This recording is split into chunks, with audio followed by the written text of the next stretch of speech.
Thank you, Mr. Speaker. I rise in report stage to speak initially to my two amendments. I had hoped, of course, to have substantive amendments at report stage, but Mr. Speaker, you'll recall the ruling that the committee was allowed to violate its own rules by rejecting my right to speak to my amendments as they were all gavelled through, with all being rejected. I do believe that this piece of legislation represents the first time that it needs to be acknowledged, and we need to actually, I do want to express thanks to the Minister for being willing to listen to the extraordinary chorus of denunciation for Bill C-23 at first reading. Unfortunately, even with the number of government amendments that were accepted at committee, this bill falls far short of being what's required to go by the name of a Fair Elections Act. Briefly speaking to the amendments that I put forward at committee that were defeated, I think it's a shame that we missed the opportunity to open a discussion on getting rid of first past the post and moving to proportional representation. I think most Canadians would be shocked to find that the leaders' debates are not controlled by anybody, and that the opportunity to create a fair system as presented at committee by Democracy Watch was not supported by any party other than the Green Party at committee. I think the requirements for people to bring so many different kinds of ID, we still haven't gotten the kind of system that was as reliable as the election system before the Conservatives' first round of amendments back in 2006. I wish we had ensured nonpartisan poll workers. There were numerous amendments from the Liberals, the New Democrats, and the Greens on many of these points for fairer financing and to take steps to increase voter turnout. I also put forward an amendment in the committee to shift the day of advance polling off of Sunday. I'm going to try again with the amendments I have before you. But all of the amendments from any opposition party were defeated at committee, with one exception, which was one where the Conservative leader on the committee pointed out that they had been prepared to do that themselves had they had a chance. My two amendments now are to do one thing that would be fantastic, would be to remove the name of the political party from the ballot next to the name of the candidate. This would do a lot to reduce the excessive control of political parties over the electoral process. We used to have elections with just the name of the candidate right up until about 1970. But I want to devote the rest of my time this morning to why we had the demand for a Fair Elections Act and how this bill falls far short. And that is that the initial attempt, and this was mentioned by other members in this place, the initial cry for reform of our electoral process was in response to efforts at electoral fraud. The amendments that I put forward at committee that were defeated, among those of Liberals and New Democrats as well, called for giving Elections Canada the investigative tools they need, such as subpoena powers, to be able to actually look into efforts or deliberate efforts or actually successful efforts at voter fraud and electoral interference that changes the course of elections. People have been very quick to assume that the so-called robocalls affair is now settled and nothing untoward took place there. And because this bill remains inadequate to the task of investigating electoral fraud, we can continue to have events like the 2011 robocall scandal without the tools at Elections Canada to respond. So in the time I have remaining, Mr. Speaker, I want to make sure that on the floor of this House it's understood that we have not once, but twice, but three times seen quite scandalous interference in our electoral process, that if we'd heard of these stories from some third world country with some kind of tin pot dictatorship that runs fake elections, we would just shake our heads and say, I guess that's how it happens in other countries. The first example was the 2005-2006 election, when we had the deliberate interference in the election by our state police, the RCMP. We never got to the bottom of why Commissioner Zaccardelli broke all RCMP protocol and issued a press release during that election, which had the effect, and this was a finding of fact by the Commissioner of the Public Complaints against the RCMP, Paul Kennedy, that the interference of the RCMP both violated their normal procedures and changed the course of the 2006 election. We had no investigation because there were no subpoena powers to call Mr. Zaccardelli to explain himself. Secondly, we had an event that took place in Saanich Gulf Islands in the 2008 election. I was not personally involved, Mr. Speaker, but it's very clear, and there were multiple complaints to Elections Canada and the RCMP, that a robocall effort targeting NDP voters changed the course of that election and allowed a Conservative to be re-elected when all evidence suggests otherwise he would not have been. The Liberal candidate was neck and neck with the Conservatives. There was no NDP candidate on the ballot. He had withdrawn. And an election eve round of phone calls went out, spoofed as though they were from the NDP.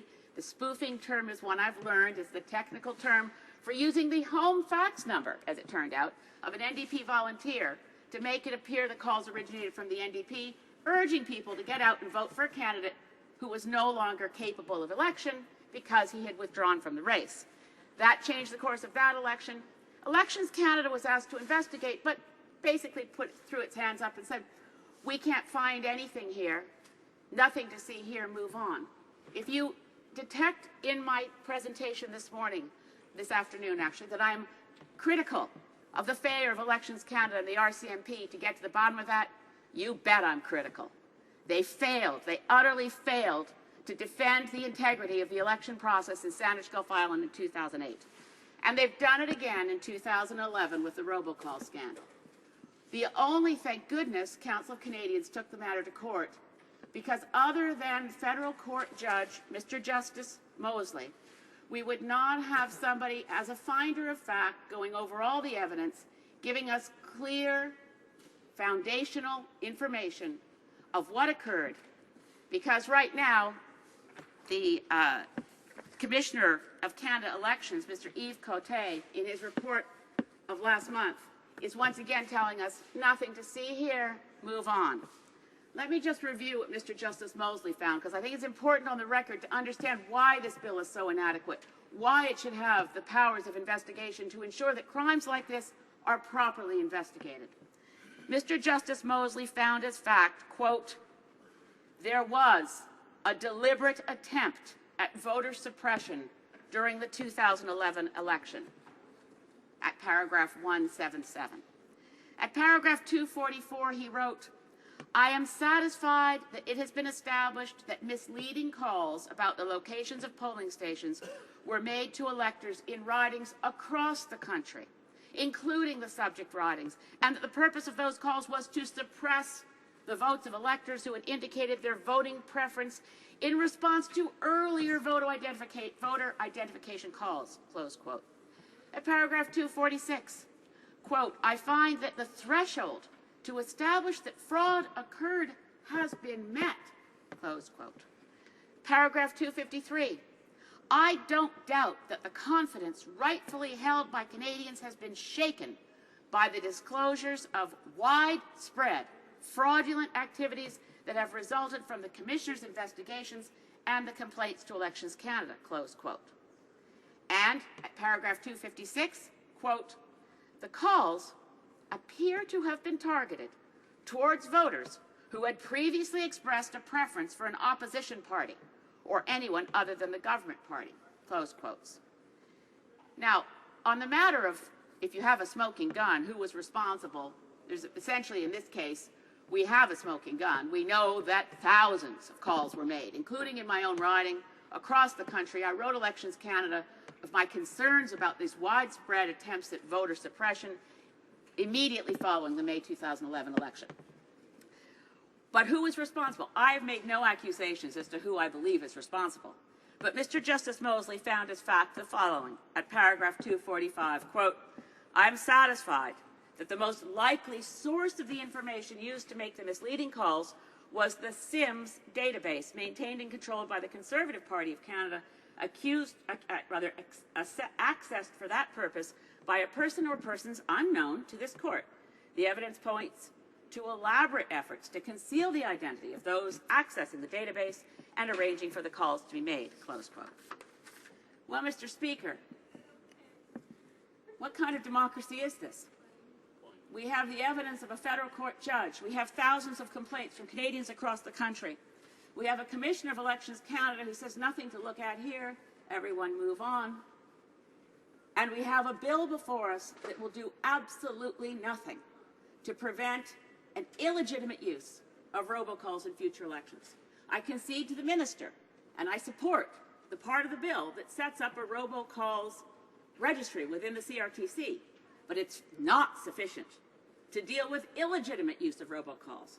and to protect Canadians and to protect Canadian democracy and to protect the integrity of our electoral process, this bill falls far short. And, Mr. Speaker, this is a dark day for democracy. Questions and comments?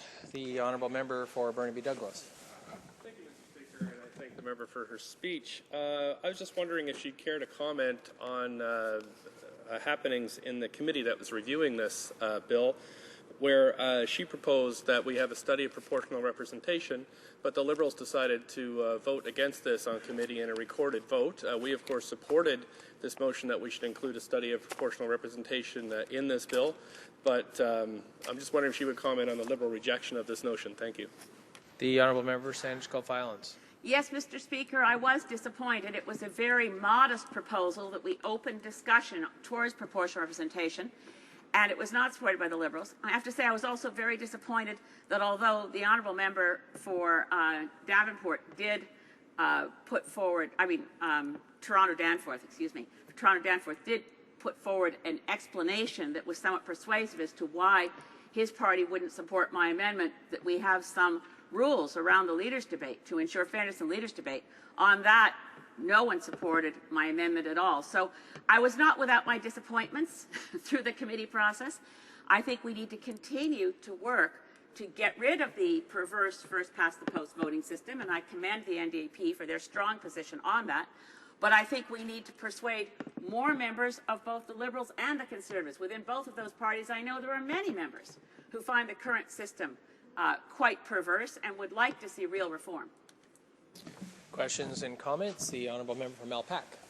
Thank you, Mr. Speaker, and I appreciate the remarks of the leader of the Green Party. I think she hit the nail right on, and her last comment was that this is a dark day for democracy in terms of the possible passage of Bill C-23.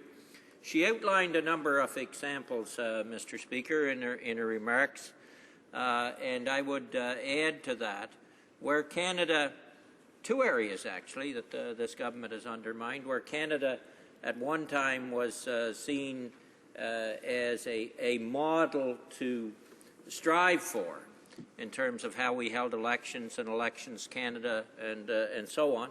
Same thing with Statistics Canada, Mr. Speaker. We used to be seen as one of the best in the world, and now under this government we're seen as one of the worst. But two questions to the member. One, given how serious this bill undermines our